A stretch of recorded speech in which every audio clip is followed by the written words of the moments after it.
Polisi dan masyarakat merobohkan posko ormas yang meresahkan warga di Pademangan, Jakarta Utara. Polisi juga mengamankan sejumlah orang yang diduga terlibat dalam aktivitas pungutan liar berkedok ormas beserta barang buktinya.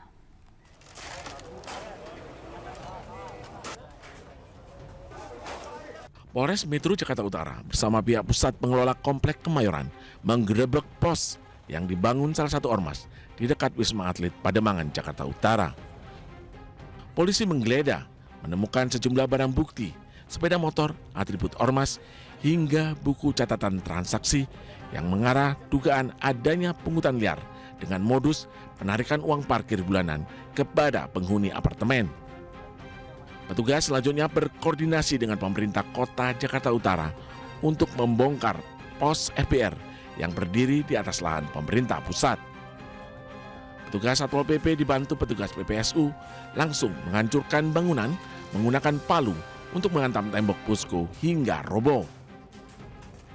Operasi Berantas Jaya 2025 menyasar aksi premanisme di wilayah hukum Jakarta Utara yang berkedok ormas. Ini adalah merupakan bukti komitmen dari Polres Metro Jakarta Utara untuk secara tegas melakukan penindakan terhadap aksi-aksi premanisme yang ada di wilayah kota Jakarta Utara.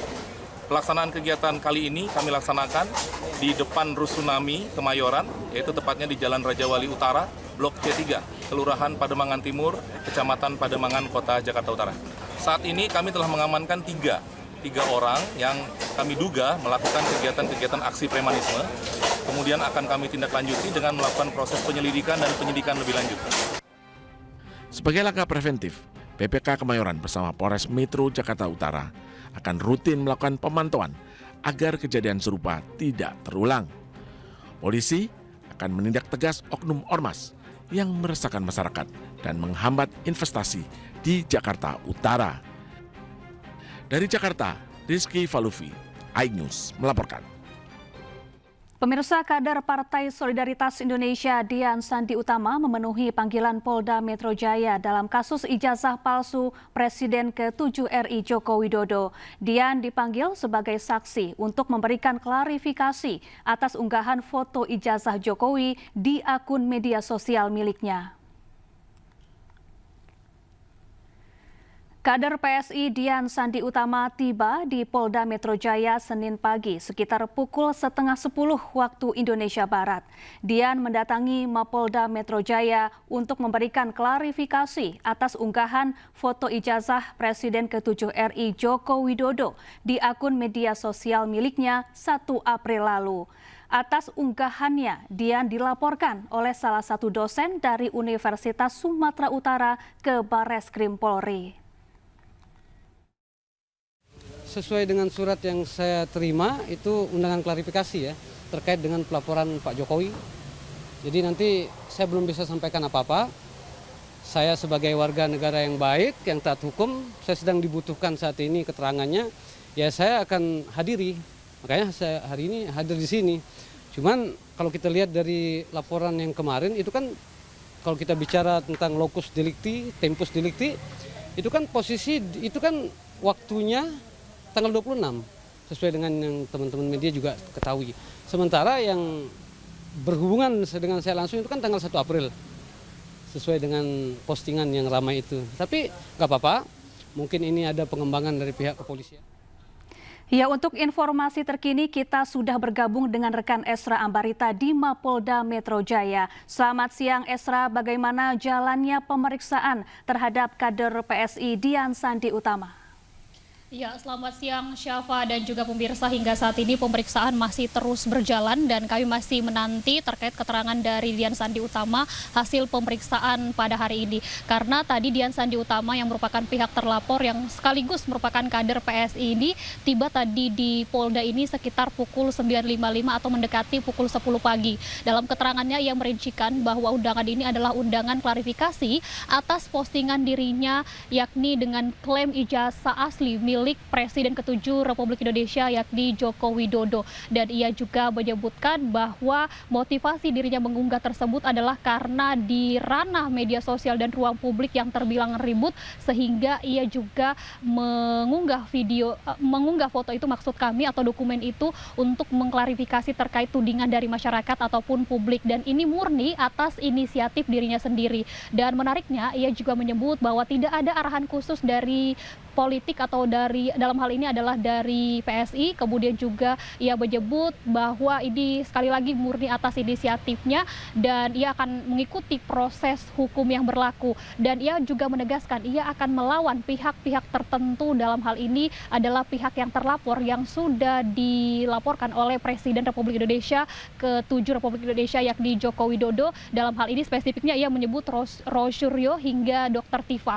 Dan tentunya pemirsa bahwa laporan ini sebelumnya dilayangkan oleh salah satu pelapor yakni akademisi sekaligus dosen dari Universitas Sumatera Utara berinisial YLH pada 24 April dan ditindaklanjuti pada hari ini. Dalam alasannya ia menyebutkan ataupun pihak YLH menyebutkan ini justru membuat kegaduhan di ruang publik dan diduga ini melanggar dari Undang-Undang ITE yakni pasal 32 nomor 11 tahun 2008. Jadi Syafa dan juga pemirsa, kita akan tunggu bersama apa yang menjadi hasil pemeriksaan mengingat status dari Dian Sandi ini masih sebagai saksi diperiksa di Polda Metro Jaya. Syafa. Sra Ambarita langsung dari Mapolda Metro Jaya dan selamat bertugas kembali. Ya, sebelumnya pemirsa, kader Partai Solidaritas Indonesia atau PSI Dian Sandi Utama dilaporkan ke Barreskrim Polri usai mengunggah foto ijazah Presiden Joko Widodo melalui akun X miliknya pada 1 April 2025. Dian dipolisikan atas dugaan menyebarkan dokumen milik orang lain tanpa izin.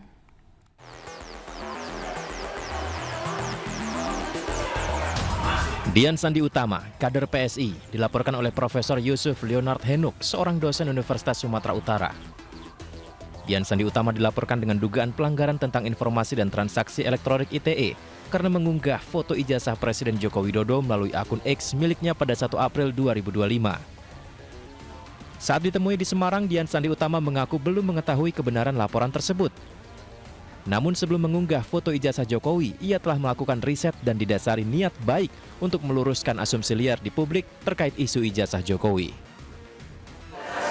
Karena sampai hari ini saya belum mendapat kepastian apakah laporan itu benar adanya atau tidak. Tetapi kalaupun misalkan benar, ya saya tentu sebagai warga negara yang taat hukum, saya pasti akan bersedia untuk dimintai keterangan. Saya meriset itu kan sudah lama, Pak. Nggak mungkin lah saya berani mengatakan itu asli gitu tanpa meriset lebih dulu, nggak mungkin. Itu saya menemui orang, saya mencari data, fakta, apa segala macam sudah lama untuk memberanikan diri bahwa mengatakan bahwa itu benar asli gitu. Dian Sandi Utama mengatakan masih punya data-data yang belum dikeluarkan terkait permasalahan isu ijazah Jokowi.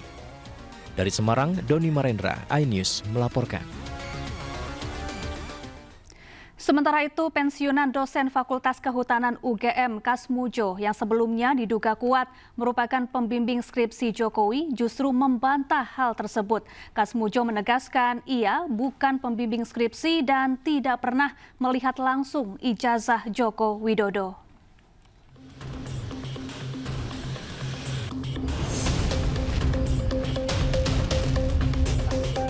Pensiunan dosen Fakultas Kehutanan Universitas Gadjah Mada, Kasmujo, menegaskan dirinya bukan pembimbing skripsi Jokowi dan tidak pernah langsung melihat ijazah tersebut sehingga tidak bisa memberi komentar soal asli atau tidaknya.